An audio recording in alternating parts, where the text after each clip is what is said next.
اسے ڈھونڈتے ہیں. بس ایسے سلمان گزرتی رہی.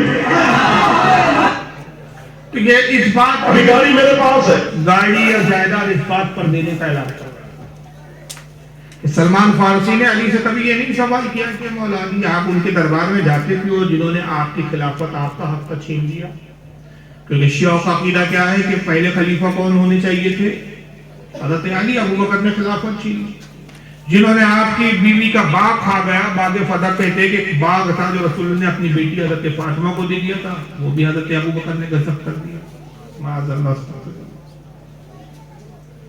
تو حضرت سلمان نے کبھی پوچھا ہی نہیں کہ آپ ان کے ساتھ بیٹھتے بھی ہوئے جنہوں نے باغ کھا گئے, جنہوں نے آپ کی خلافت کا حق چھین لیا, جو رسول کے جنازوں میں نہیں آئے. یہ سلمان فارسی کا اسٹینڈرڈ ہی نہیں ہے, یہ اسٹیٹس ہی نہیں ہے.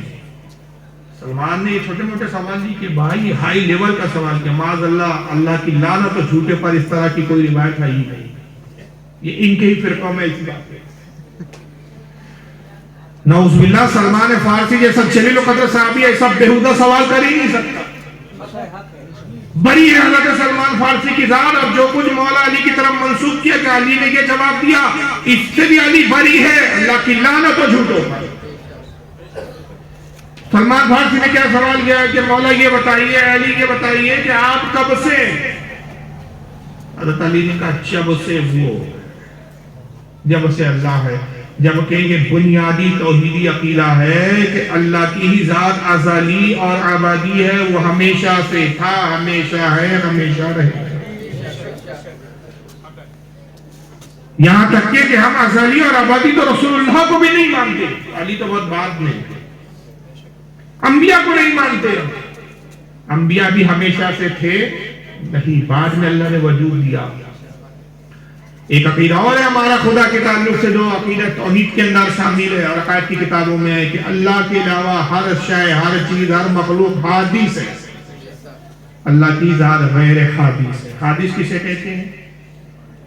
حادث یعنی پہلے تھی نہیں, وجود ہوا فنا ہو جائے گی. آپ اور ہم پہلے تھے, بولو ہم ہیں, کل فنا ہو جائے گی.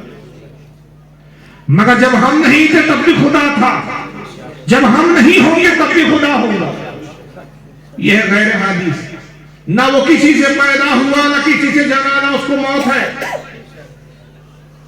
وہ حی ہے اور قیوم ہے, خود زندہ اور دوسروں کو زندگی عطا فرمانے والا, مگر اس کے علاوہ سب فانی.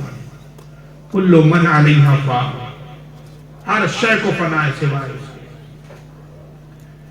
تو یہ بنیادی عقیدہ ہے, لیکن اس عقیدے کے خلاف یہ فرقہ ہے.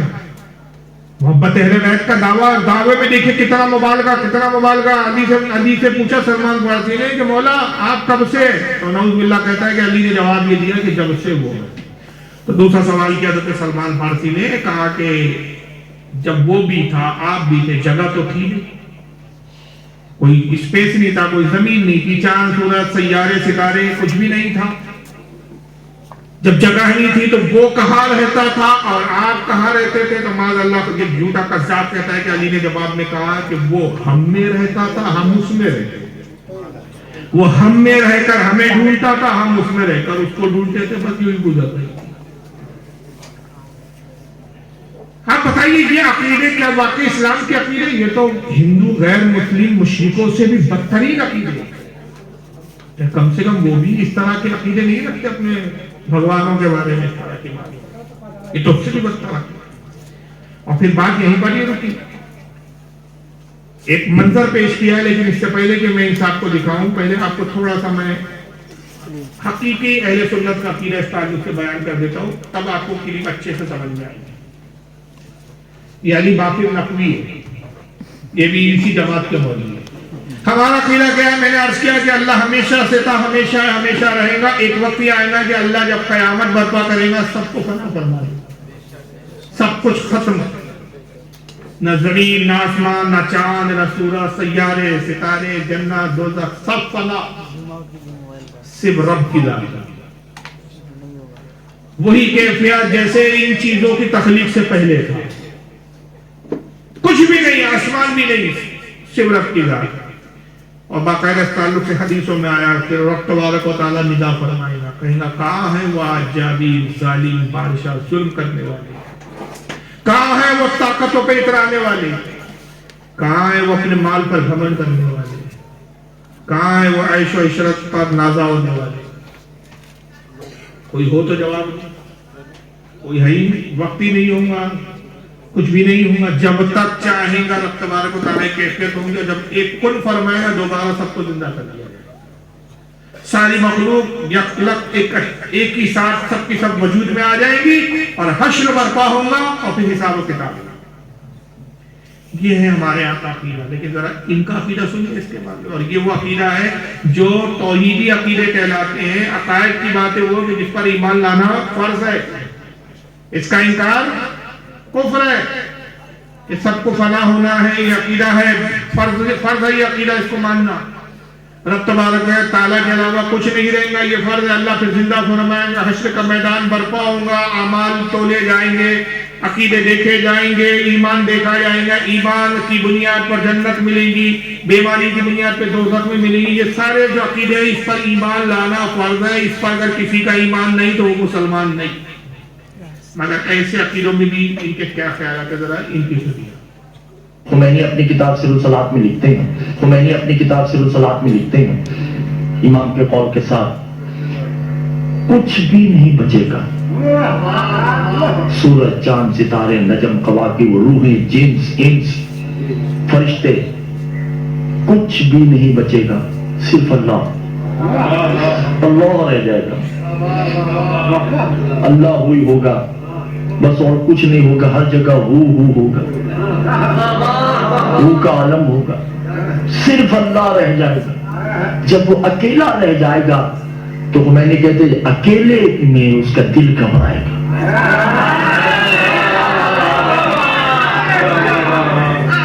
پھر دل کا دل پریشان ہوگا، پھر وہ آواز دے گا، یتعرف ظلمت ہی، کوئی ہے جو تنہائی میں میرا دل بہلائے۔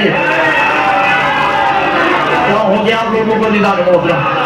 کون ہے جو تنہائی میں میرا دل بہلائے؟ اس وقت معصوم نے کہا کہ ایک آواز آئے گی، انا انت القلب الحلوم، ہم ہیں نا تیرا دل بہلانے کے لیے۔ اس وقت اللہ کہے گا آئینہ آئینہ، یہ آواز کہاں سے آئی ہے؟ اللہ کہہ رہا ہے جس سے کوئی شے پوشیدہ نہیں، وہ کہہ رہا ہے آواز کہاں سے آ رہی، یہ آواز کہاں سے آ رہی ہے؟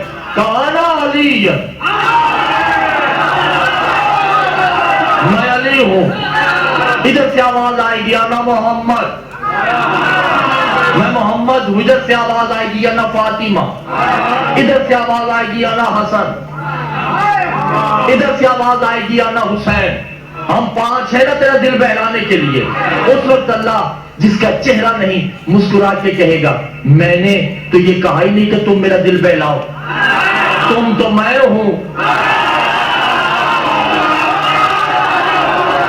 میں کہہ رہا ہوں تمہارے علاوہ کوئی ہے جو میرا دل بہلائے؟ تو آواز آئے گی انا رب الفضل العباس ہے۔ کیا سمجھے آپ نے؟ سب فنا ہو جائے گا، روح کا عالم، کچھ نہیں بچے گا، اللہ کا دل گھبرائے گا۔ بھائی گھبراتا تب آدمی جب کسی چیز کا خوف ہو، اور اب سے زیادہ قوی کون جو اس کو خوف زدہ کر دے؟ ایسی کون سی شے ہے جو اس کے دل میں گھبراہٹ پیدا کر دے؟ کیا عقیدے ہے یار؟ اور یہ اہل بیت کی محبت کے دعوے دار ٹھیکیدار بنے گئے۔ یہ فضائل گنوا رہے اہل بیت کے، فضیلت نہیں گنوا رہے۔ خدا کی قسم یہ اہل بیت کی سب سے بڑھ کر توحید ہے۔ یہ وہ جھوٹے من گھڑت باتیں، من گھڑت کفری عقیدے اہل بیت کی طرف منسوب کر رہے ہیں یہ مرد، ان سے بڑے کوئی گستاخ نہیں ہوئے کبھی۔ لیکن افسوس کی بات ہے کہ ہمارے لوگوں کی توجہ نہیں، ہمارے ہاں تو ایک ہی راگ چلتا ہے، کسی کو برا کچھ کہو ہی مت۔ تب ٹھیک ہے، یہ تو مولویوں کے جھگڑے، یہ مولوی سے جھگڑا لڑ رہے ہیں، یہ خدا سے لڑ رہے ہیں۔ یہ مولویوں سے جھگڑے ہیں کہ یہ اہل بیت سے لڑ رہے ہیں، یہ یا رسول اللہ کی باتوں سے لڑ رہے ہیں۔ لڑ کس سے رہے ہیں؟ یہ مولوی سے نہیں لڑ رہے، سامنے یہ تو اسلام سے لڑ رہے ہیں۔ اسلام کو بدنام کر رہے ہیں، ہو کا عالم ہوا، خدا کا دل گھبرائے گا. تو اللہ کہے گا کوئی ہے جو اس ویرانے میں، اس وحشت میں میرا دل بہلائے. تو ایک آواز آئیں گی انا. اللہ کہیں گا آئینہ آئینہ کون ہے کون ہے؟ اللہ کو نہیں معلوم. جبکہ وہ عالم الغیب ہے، زمین کی تہ میں رینگنے والے کیڑے کو بھی جانتا ہے، اس کیڑے کے دل کے خیالات سے بھی واقف ہے. اس کی باخبری کا یہ عالم ہے کہ جو آپ کے دل میں چل رہا میں نہیں جانتا، میرے دل میں کیا ہے آپ نہیں جانتے، لیکن وہ آپ کے بھی دل کے خیالات سے واقف، میرے بھی دل کے خیالات سے واقف. بلکہ یہی نہیں، 20 سال بعد، 10 سال بعد، 15 سال بعد، 50 سال بعد، اللہ جانے ہماری عمر کب تک لکھی ہے، کس وقت کس جگہ میں کہاں بیٹھا ہوں گا، اس وقت میرے دل میں کیا خیال گزر رہا ہوگا میں نہیں جانتا، لیکن پروردگار عالم وہ بھی جانتا ہے. اتنا باخبر پروردگار ہے، کوئی شے اس سے چھپی بھی نہیں. اس کو یہی نہیں معلوم آواز کہاں سے آ رہی ہے. اور سب فنا ہو جائیں گے لیکن یہ فنا نہیں ہوں گے. تو گویا ان کی بھی ذات انہوں نے کیا مانا؟ ازلی اور ابدی مانا، اور یہ بھی عقیدہ کفر ہے. یعنی علی، فاطمہ، محمد صلی اللہ علیہ وسلم اور حسن و حسین یہ نہیں فنا ہوں گے اس کے کہنے کے مطابق، یہ رہیں گے. اور حوالہ کس بات کا دیا اس نے؟ خمینی، آیت اللہ خمینی جو ایران کے ان کے بہت بڑے علامہ گزرے، ان کی کتاب سر و صلاح، اس کا حوالے سے بیان کر رہا ہے، اپنی فرقے کی کتاب کے حوالے سے بیان کر رہا ہے. آواز آئیں گی میں ہوں نا انتا، اللہ فرمائے گا آئینہ کون ہے، کہاں سے آواز آئی؟ انا علی، انا علی، میں ہوں نا علی. اللہ کو یہ بھی نہیں معلوم کہ آواز کہاں سے آ رہی ہے، آواز دینے والا کون ہے. اتنا بے علم، اتنا لا علم. پھر ایک طرف سے آواز آئیں گی انا محمد، میں محمد ہوں. ایک طرف سے آواز آئیں گی انا فاطمہ، میں فاطمہ ہوں. پھر ایک طرف سے آواز آئیں گی انا حسن، ادھر سے آواز آئیں گی انا حسین، میں حسن ہوں، میں حسین ہوں. اللہ فرمائے گا میرے تو ان کے تمہارے علاوہ کسی اور سے کا دل بہلا، تم سے تھوڑی کہا، تم تو میں ہوں اور میں تم ہوں. تم اور ہم میں کوئی فرق ہے؟ ایک ہی ہے. ہم کتنے خدا ہے؟ 6 خدا ہے، 6 اللہ کی قائل ہے. تب بھی یہ توحید پر ہے، تب بھی یہ اہل بیت کے چاہنے والے ہیں، تب بھی مسلمان ہیں. اور ہمارا نوجوان جاہل نوجوان اہل بیت کے نام سے ان کی دوستیاں کرے. بھائی محبت اہل بیت ہے یار ہمارے پاس، یہ محبت اہل بیت نہیں ہے بھائی صاحب، یہ کفر ہے. یہ علم مضر ہے ان کے پاس، ان سے وابستہ ہوں گے یہ تو خود ہلاک ہو چکے، تو بھی ہلاکت پہ جائیں گے. اس لیے علم نافع اگر اس وقت روئے زمین پر کسی جماعت کو اللہ نے عطا کیا ہے وہ اہل سنت و جماعت. یہاں سے وہاں تک ہمارے ہر امام کو دیکھتے جائیے، سب علم نافع سے مستفید ہوئے. اس لیے اولیاء ہمارے یہاں ہیں، اس لیے ائمہ ہمارے یہاں ہیں، اس لیے کتب ہمارے یہاں ہیں، اقطاب ہمارے یہاں ہیں، مجدد دین ہمارے یہاں ہیں، علماء ہمارے یہاں. یہاں سے وہاں تک لبریز علم سے بھرا ہوا ہے. کسی فرقے میں غوث اعظم نہیں ہے، غوث اعظم ہمارے یہاں ہے. کسی فرقے میں معین الدین چشتی، خواجہ غریب نواز نہیں، خواجہ غریب نواز ہمارے یہاں. سب کچھ ہمارے یہاں. کیوں ہم غیروں کی طرف جا رہے ہیں؟ کیا محبت اہل بیت کرنے کے لیے رابطیوں کی طریقے پہ آنا پڑے گا؟ آپ اہل سنت رہ کر، اہل سنت ہو کر ہی اہل بیت سے محبت کر سکتے ہیں. تو بہرحال میں نے عرض کیا کہ جتنے بھی فرقے بنے جن کے پاس علم مضر تھا، نقصان دہ علم تھا، خود گمراہ ہوئے، دوسروں کو گمراہ کیا. بہت سارے فرقے ہوئے. ایک ایک فرقے پہ اگر ہم بات کریں، میں نے کچھ شیعوں کی ساری کلپیں نہیں دکھائی تھی، 3 کلپیں دکھائی سمجھنے کے لیے کافی کہ عقیدہ کیا ہے. خارجیوں کے عقیدہ دکھانے کے لیے ایک طویل وقت چاہیے، گفتگو کے لیے ایک وقت درکار ہے. قدریہ فرقہ ایک گزرا ہے جس کا عقیدہ یہ تھا کہ تقدیر نام کی کوئی شے ہے، تقدیر کا منکر ہو. ان کو بھی علماء نے ہمارے جبریہ فرقہ ایک گزرا جنہوں نے کہا کہ انسان تقدیر سے بندہ ہوا ہے.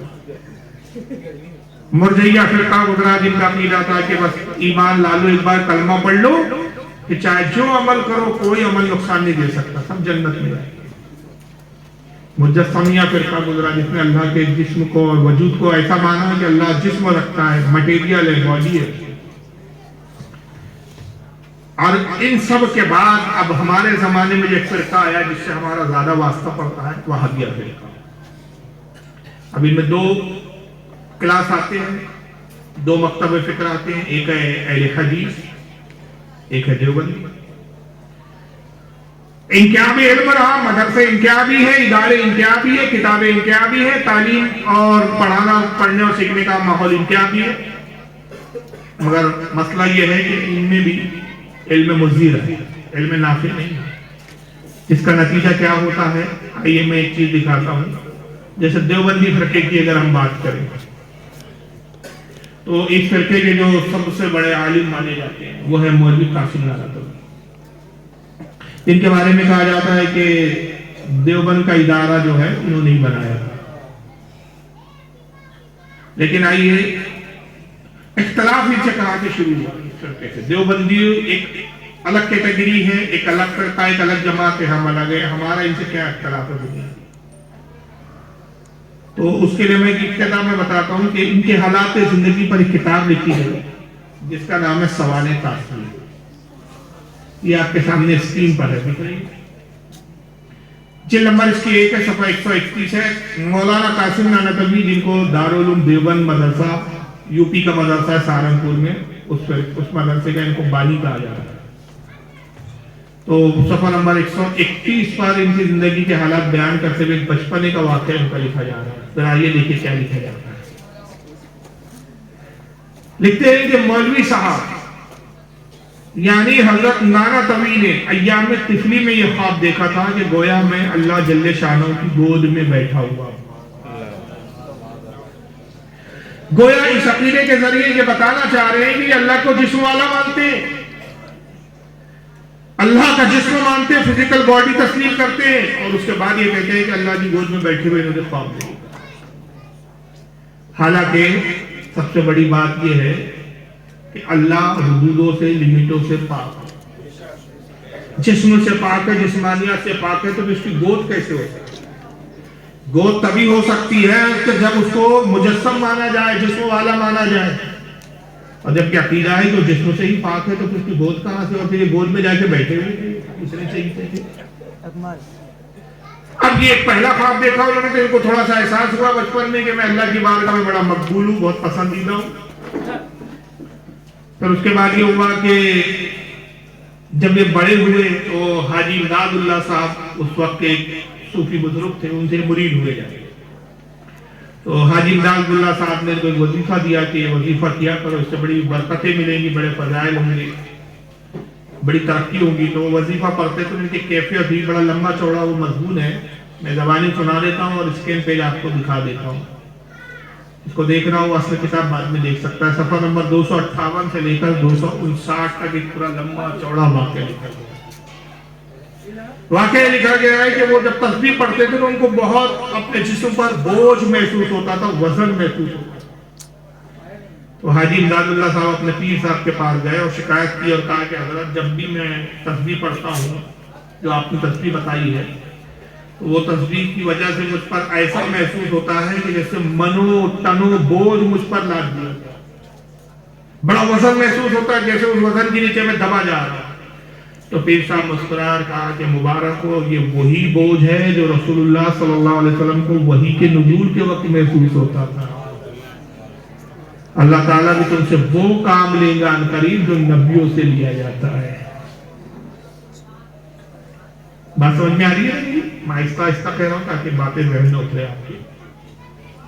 مطلب ان پہ خط سوار ہو گیا اس وقت سے کہ آج نہیں تو کل جبریل آ کے کہیں گے کہ آپ بھی نبی ہیں. لیکن یہ دشواری تھی، اور دشواری یہ تھی کہ وہ جانتے تھے کہ 1400 سال سے پورے مسلمانوں کا یہ متفقہ اجماعی عقیدہ ہے کہ رسول اللہ کے بعد کوئی نیا نبی نہیں آئے گا. اس لیے کہ قرآن عظیم میں واضح طور پر اللہ نے فرما دیا ما کان محمد ابا احد من رجالکم ولکن رسول اللہ وخاتم النبیین.